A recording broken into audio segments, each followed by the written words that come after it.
Assalamualaikum warahmatullahi wabarakatuh. Anak-anakku yang hebat di seluruh tanah air, jumpa lagi dengan saya Ibu Sukesi. Pada kesempatan kali ini, saya akan membahas materi yaitu perwujudan nilai-nilai Pancasila dalam berbagai kehidupan. Adapun tujuan pembelajarannya adalah sebagai berikut. 1. Menganalisis sikap positif terhadap perwujudan nilai-nilai Pancasila dalam berbagai kehidupan. Yang kedua, menerapkan nilai-nilai Pancasila dalam kehidupan sehari-hari. Anak-anak, kalian sudah mempelajari dan memahami Pancasila sebagai ideologi terbuka, membawa pengaruh, dapat berubahnya nilai-nilai instrumental dan nilai praktis dalam kehidupan bermasyarakat, berbangsa, dan bernegara. Sedangkan nilai-nilai dasar Pancasila tidak dapat dirubah.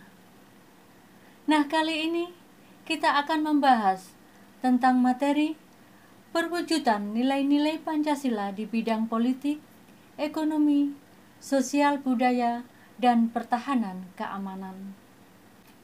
Pembahasan yang pertama adalah perwujudan nilai-nilai Pancasila dalam bidang politik.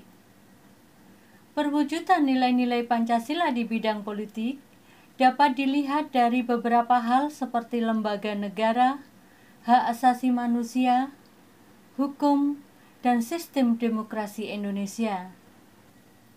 Sekarang kita berbicara tentang lembaga negara. Perwujudan nilai Pancasila dapat dilihat pada perkembangan kebutuhan masyarakat dan negara mengenai lembaga negara.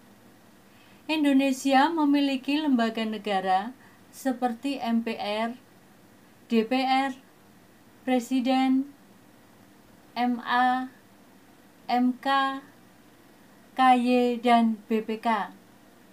Selanjutnya kita berbicara tentang hak asasi manusia. Bangsa Indonesia menghargai hak asasi manusia sesuai dengan nilai-nilai Pancasila. Bukan hak asasi manusia yang mengutamakan kebebasan individu atau sebaliknya mengutamakan kewajiban tanpa menghargai hak individu. Namun hak asasi manusia yang menjaga keseimbangan hak dan kewajiban. Hak asasi manusia yang dijiwai oleh nilai ketuhanan yang Maha Esa, kemanusiaan yang adil dan beradab, persatuan Indonesia, dan kerakyatan yang dipimpin oleh hikmat kebijaksanaan dalam permusyawaratan perwakilan, serta dengan mewujudkan suatu keadilan sosial bagi seluruh rakyat Indonesia. Berikutnya, perwujudan di bidang hukum. Perwujudan nilai-nilai Pancasila dapat dilihat pada sistem hukum nasional yang berdasarkan Pancasila sebagai sumber dari segala sumber hukum. Semua peraturan perundang-undangan yang berlaku tidak boleh bertentangan dengan nilai-nilai Pancasila. Anak-anakku, perwujudan nilai Pancasila dapat juga dilihat pada demokrasi Pancasila yang mengutamakan musyawarah mufakat. Musyawarah dapat diartikan sebagai upaya bersama untuk mencari pemecahan suatu masalah. Anak-anakku, kita masuk ke pembahasan yang kedua, yaitu perwujudan nilai-nilai Pancasila dalam bidang ekonomi. Sistem perekonomian yang dikembangkan adalah sistem ekonomi yang dijiwai oleh nilai-nilai Pancasila. Landasan operasional sistem ekonomi yang berdasarkan nilai-nilai Pancasila ditegaskan dalam Undang-Undang Dasar 1945 Pasal 33 yang menegaskan 1. Perekonomian disusun sebagai usaha bersama berdasar atas asas kekeluargaan. Yang kedua, cabang-cabang produksi yang penting bagi negara dan menguasai hajat hidup orang banyak dikuasai oleh negara. Yang ketiga, bumi dan air dan kekayaan alam yang terkandung di dalamnya dikuasai oleh negara dan dipergunakan untuk sebesar-besarnya kemakmuran rakyat. Yang keempat, perekonomian nasional diselenggarakan berdasar atas demokrasi ekonomi dengan prinsip kebersamaan, efisiensi, keadilan, berkelanjutan, berwawasan lingkungan, kemandirian, serta dengan menjaga keseimbangan kemajuan dan kesatuan ekonomi nasional.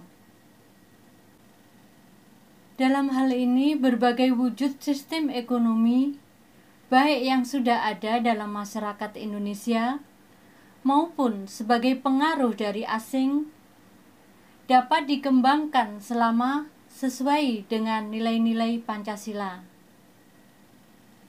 Kita sudah mengenal dalam masyarakat saat ini seperti bank, supermarket, mall, bursa saham, bentuk perusahaan, dan sebagainya. Semua lembaga perekonomian tersebut kita terima selama sesuai dengan nilai-nilai Pancasila. Perwujudan nilai-nilai Pancasila berikutnya adalah perwujudan nilai-nilai Pancasila di bidang sosial budaya. Perwujudan nilai-nilai Pancasila di bidang sosial budaya dapat terlihat pada hal-hal sebagai berikut. Yang pertama, menghargai keragaman budaya Indonesia. Yang kedua, melestarikan keberagaman budaya Indonesia. Dan yang ketiga adalah mengembangkan nilai sosial dan budaya masyarakat menuju modernisasi yang dijiwai Pancasila. Adapun perwujudan nilai-nilai Pancasila, yang keempat adalah perwujudan nilai-nilai Pancasila di bidang pertahanan keamanan. Perwujudan nilai-nilai Pancasila di bidang pertahanan dan keamanan terlihat antara lain pada Undang-Undang Dasar Negara Republik Indonesia tahun 1945, yaitu pada pasal 27 ayat 3 dan pasal 30 ayat 1. Dalam Undang-Undang Dasar Negara Republik Indonesia tahun 1945, pasal 27 ayat 3 menyatakan bahwa setiap warga negara berhak dan wajib ikut serta dalam upaya pembelaan negara. Sedangkan dalam pasal 30 ayat 1 Undang-Undang Dasar Negara Republik Indonesia tahun 1945 menyatakan bahwa setiap warga negara berhak dan wajib ikut serta dalam usaha pertahanan dan keamanan negara. Anak-anakku yang hebat, sekian pembahasan kali ini, berarti pembahasan bab 1 telah selesai. Sampai bertemu kembali dalam materi bab 2. Wassalamualaikum warahmatullahi wabarakatuh.